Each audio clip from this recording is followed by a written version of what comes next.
اللہ ایسی ذات نہیں ہے جس کے کوئی احساس اور جذبات نہ ہو. ہمیں قرآن سے پتہ چلتا ہے اللہ غضبناک بھی ہوتا ہے, اللہ محبت بھی کرتا ہے, اللہ رحم بھی کھاتا ہے, لیکن اس کی کیفیت ہمیں معلوم نہیں ہے, اس کی حقیقت اللہ ہی بہتر جانتا ہے کہ کیسے کرتا ہے. تو اللہ اگر ایسا ہوتا ہے نا, اس کو کوئی فرق ہی نہیں پڑ رہا ہوتا, تو پھر تو ٹھیک ہے جو مرضی کرتے رہو. لیکن اللہ کیا کہتا ہے, جب میں نے اتنے احسانات کیے تو میں پھر بھی جب تم میری نافرمانی کرتے ہو, میری مخالفت کرتے ہو, تو مجھے غصہ آتا ہے کہ تم ہر ایک کو ویلیو دے رہے ہو, میرے آرڈر کو ویلیو نہیں دے رہے. اور تھوڑا نہیں آتا, بہت آتا ہے, لیکن اللہ وہ دکھا نہیں رہا ہوتا. اس کی مثال قرآن مجید میں ہے, 25ویں پارے میں, آپ جا کے دیکھ لیں. میرے تفسیر کے لیکچر بھی اپلوڈ ہوتے ہیں نا, وہ بھی دیکھ لیں. ان الذین کفروا ینادون لمقت اللہ اکبر من مقتکم انفسکم اذ تدعون الی الایمان فتکفرون. قرآن کے الفاظ دیکھو. حدیث میں آتا ہے کہ جب یہ جہنمی جہنم میں جائیں گے, جلیں گے, عذاب میں جلایا جائے گا ان کو, تو یہ اپنے اوپر غصے سے نا اپنی انگلیاں چبائیں گے. جب انسان کو بہت غصہ آتا ہے, اپنے ناخن چباتا ہے نا کہ یار میں کیا کروں, اس عذاب سے کیسے نکلوں, تو ان کو آئے گا اپنے اوپر غصہ کہ ہم نے کیا ہے. اتنے پیغمبروں نے ہمیں سمجھایا کہ اس جہنم سے بچو, ہمارے پاس علماء کی دعوت پہنچی, پیغمبروں کی دعوت پہنچی کہ برائی سے اللہ کو نفرت ہے, اللہ جہنم میں ڈال دے گا, آگ میں ڈال دے گا. کتنی دعوتیں ہمارے پاس پہنچی, کاش ہم اس دعوت پہ لبیک کہہ دیتے. ہم تو بالکل دنیا میں مست رہے. بالکل اس کی مثال ایسے, ایک شخص آپ کو بار بار سمجھا رہے بھائی اس راستے سے مت جانا, یہاں ڈاکو ہیں, لوٹ لیں گے, بندوں کو مار دیتے ہیں. آپ کو شوق ہے ادھر ہی سے جانے کا, تھوڑا سا لمبا راستہ نہیں آپ کو سمجھ میں آ رہا کہ یار 10 منٹ زیادہ لگ جائیں گے, لیکن امن کا راستہ ہے, پھر بھی آپ اسی ڈاکوؤں والے راستے پہ جا رہے ہو صرف اس لیے کہ شارٹ راستہ ہے. ایسے میں ڈاکو آپ کو پکڑ لیں تو آپ کو ڈاکوؤں سے زیادہ کس پہ غصہ آئے گا, اپنے اوپر. کہ یار پہلے بتا دیا تھا یہاں ڈاکو ہیں, اور تھوڑا 5 منٹ کم ہو جاتا یہ راستہ, وہ تھوڑا لمبا پڑ جاتا, تھوڑی قربانی دے دیتا, یار میں نے کیا ہے, سن تو لیتا نا میں ان کی. تو ایسے میں غصے سے آپ اپنے دانت چباؤ گے کہ نہیں چباؤ گے؟ تو اللہ تعالیٰ کہتے ہیں کہ جہنمی جب جہنم میں جائیں گے تو اپنے اوپر غصہ ہوں گے کہ یار ہم نے کیا ہے, ہم نے کیوں نہیں اللہ کی باتوں کو غور سے سنا, کوئی ویلیو نہیں دی ہم نے. اتنے علماء نے ہمیں بتایا, قرآن نے بتایا, حدیث نے بتایا. قرآن کو اللہ نے محفوظ کیسا رکھا ہے دیکھو, تاکہ جب قرآن کوئی بات کہے نا تو اس میں اختلاف نہ ہو. دیوبندیوں کا قرآن بھی وہی, بریلویوں کا قرآن بھی وہی, اہل حدیثوں کا قرآن بھی وہی, جماعت اسلامی والوں کا بھی وہی, JUI والوں کا بھی وہی, PTI والوں کا بھی وہی, شیعہ کا بھی وہی, سنی کا بھی وہی, سعودیوں کا بھی وہی, مصر والوں کا بھی. ہر چیز میں اختلاف ہے ہماری.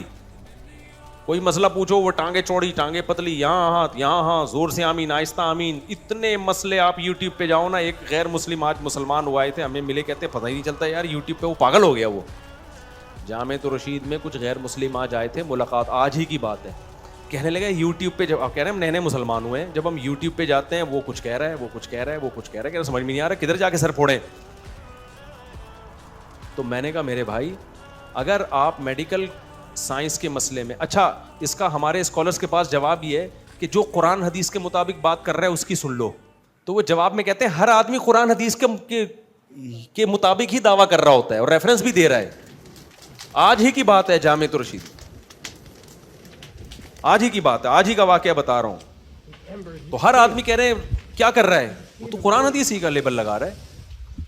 تو میں نے ان سے کہا, میں نے کہا اچھا مجھے ایک بات بتاؤ, آپ کو اگر باڈی میں جسم میں کوئی مسئلہ ہو, گردے میں پتھری ہو گئی, پین ہو رہا ہے, آپ نے یوٹیوب پہ سرچ کیا, دیکھا یہ کچھ اور طریقہ بتا رہا ہے پتھری نکالنے کا, یہ کہہ رہا ہے کہ کچھ اور طریقہ بتا رہا ہے, یہ کہہ رہا ہے یہ کچھ اور, یہ ماؤنٹ ایوریسٹ کو جیسے بم سے اڑایا جاتا ہے یہ اس طرح سے پتھری نکالنے کا طریقہ بتا رہا ہے, جیسے پہاڑ ہو گیا نا.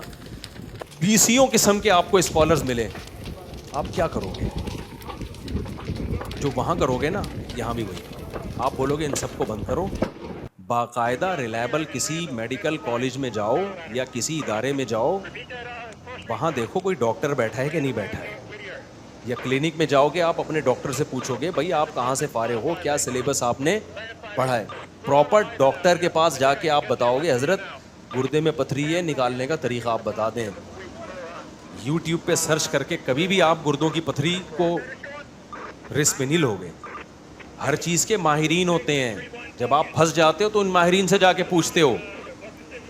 تو میں نے کہا یہاں بھی یہی طریقہ ہے. اتنے بڑے بڑے مدارس ہیں, صدیوں سے چلے آ رہے ہیں, نئی ایجاد نہیں ہے. ان کا رشتہ جا کے صحابہ سے ملتا ہے. یہ اپنی سندیں پیش کریں گے, میں پیش کر سکتا ہوں میں نے کس سے علم حاصل کیا, انہوں نے کس سے, انہوں نے کس سے, اور یہ سلسلہ کہاں جا کے ملے گا, محمد صلی اللہ علیہ وسلم تک میں پیش کر سکتا ہوں. حضرت مفتی تقی عثمانی صاحب ہمارے بزرگوں کے بزرگ ہیں, آپ جا کے دیکھو انہوں نے کہاں سے علم حاصل کیا, انہوں نے کہاں سے, پورا سلسلہ ہے. میں نے کہا اس سلسلے میں 2 نمبر لوگ بھی ہیں اور 1 نمبر بھی, جیسے ڈاکٹروں میں 2 نمبر بھی ہوتے ہیں 1 نمبر بھی.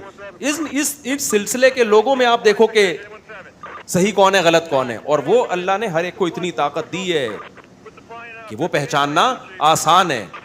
ورنہ تو بھائی یوٹیوب کی دنیا میں تو کتنے لوگ کافر ہوئے ہیں دوبارہ مسلمان ہو کے, کہ وہ اسکالر کچھ کہہ رہا ہے وہ کچھ کہہ رہا ہے, دوبارہ کافر ہو گئے. وہ کہہ رہا ہے میں تو کنفیوز ہیں, صحیح اسلامی سمجھ میں نہیں آ رہا ہمیں. تو خیر یہ بات میں کہاں سے کہاں لے گیا, کیا بات کر رہا تھا, نہیں وہ تو ہو گیا نا, وہ تو جاتی ہے سند جاری جاتی ہے. میں بات کیا کر رہا تھا, ابے نہیں یار تم لوگ بھی فارغ ہو یار, تھوڑی نیند پوری کر لیا کرو. ہاں یہ واقعہ سنا رہا تھا دانتوں کو چبانے والا, کہ جہنمی جب جہنم میں جائیں گے تو کیا کریں گے, اپنے دانتوں سے اپنی انگلیاں چبائیں گے, غضبناک ہوں گے کہ کاش ہم اللہ اس کے رسول کی دعوت پر لبیک کہہ دیتے, کاش شارٹ کٹ راستے کے بجائے, آسان راستے کے بجائے تھوڑا سا مشکل راستہ اختیار کر لیتے. اور اس میں بھی چند دن مشکل ہوتی ہے, پھر یوز ہو جاتا ہے. نماز پڑھنے میں آپ کو چند دن مشکل ہوگی, اس کے بعد